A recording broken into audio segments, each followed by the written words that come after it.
Senhoras e senhores, convidamos para dar as boas-vindas o senhor Rui Prado, presidente do Conselho Administrativo do Senar e presidente da FAMATO.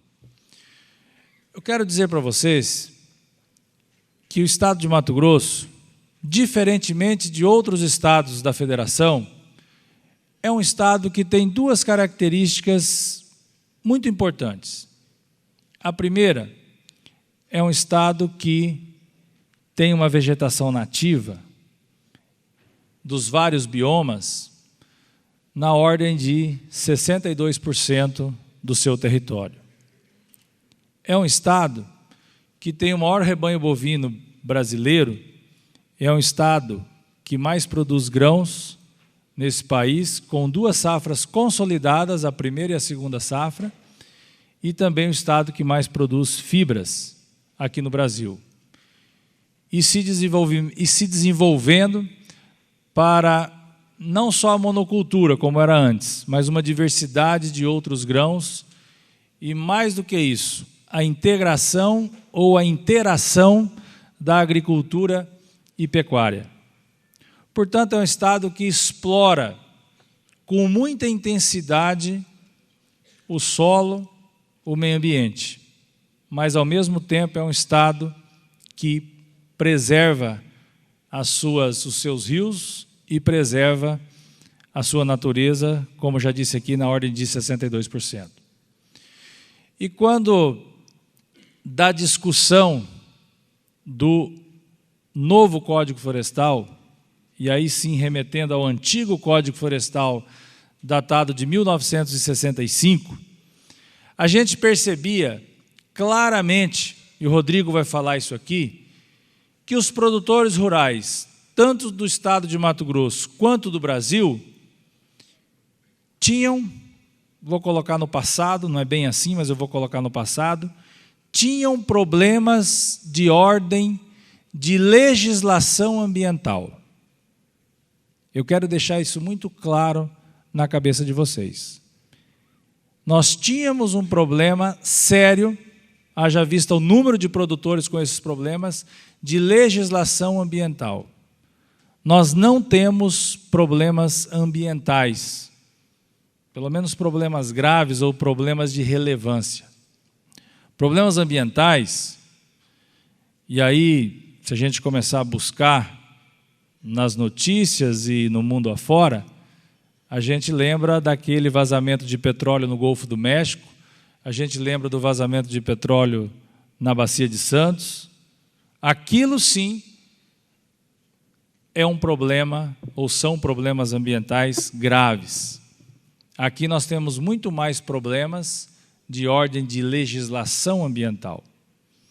E agora, com esse novo Código Florestal, que foi amplamente discutido pela sociedade e pelo Congresso, no momento que se formou aquela comissão especial da Câmara, no momento em que houve várias audiências públicas, aqui no Mato Grosso, se eu não me engano, houveram 2 audiências públicas do Código Florestal Brasileiro, mas houve também, e aí eu quero parabenizar a Assembleia Legislativa, quando da discussão do zoneamento socioeconômico e ecológico, onde houveram, se eu não estou enganado, em torno de 20 audiências públicas também tratando das questões ambientais aqui do nosso estado. E quando nós chegamos, então, nessa nova lei, o que deu para perceber claramente é que essa lei não agradou os radicais, nem de um lado nem de outro. Existem ainda pessoas, eu diria, radicais, que dizem que esse Código Florestal ainda não resolve os problemas. Não é do jeito que cada um de nós queremos. Eu acredito que uma lei construída por uma sociedade plural, como é o Brasil, foi a melhor lei encontrada para estar resolvendo os problemas ambientais. Mas daí, da promulgação desta lei, e ela está vigente, apesar de ter uma ação de inconstitucionalidade no Supremo Tribunal Federal, ela é uma lei que está vigente. Mas de uma lei vigente para, na prática, nós estarmos observando esta lei, existe, infelizmente, um caminho longo para ser percorrido ainda. E aí a importância do secretário Zé Lacerda aqui conosco. Porque a implementação dessa lei, é claro e é lógico, ela passa pelos trabalhos da SEMA, pelos trabalhos do órgão ambiental responsável pelo cadastramento das propriedades, pelo licenciamento dessas propriedades, para estar de acordo com o Código Florestal Brasileiro e, logicamente, as leis estaduais. E aí a gente percebe claramente que existem dificuldades nesse processo.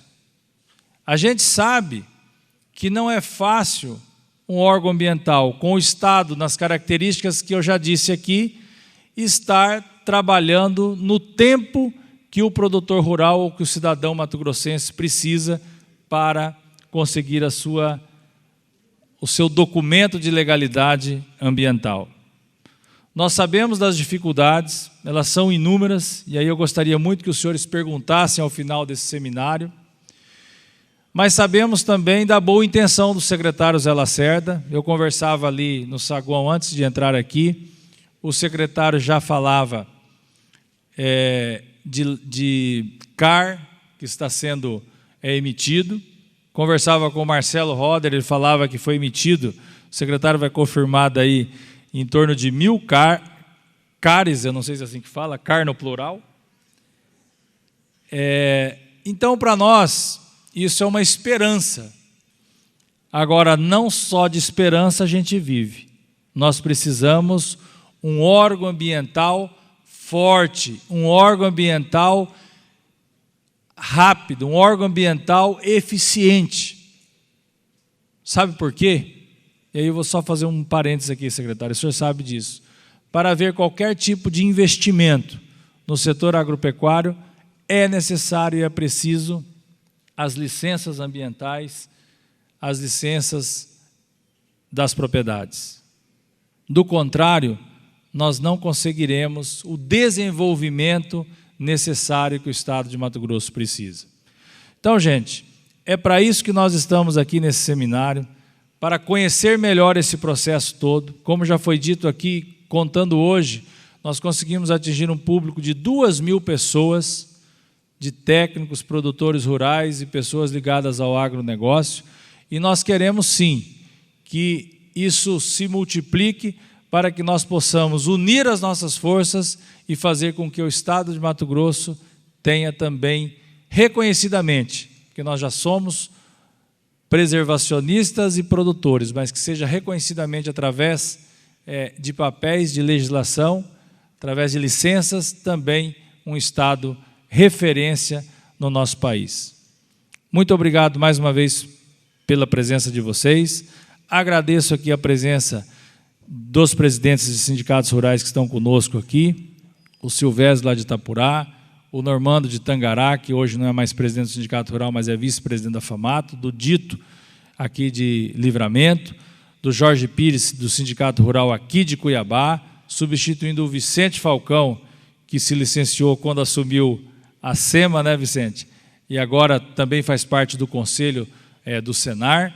Então, eu agradeço a presença de todos vocês aqui e espero que nós tenhamos um bom seminário. Eu passo a palavra aqui para o Rodrigo, que vai fazer as explanações, e depois, então, nós iremos para as perguntas, aonde o secretário do Meio Ambiente poderá responder também as perguntas.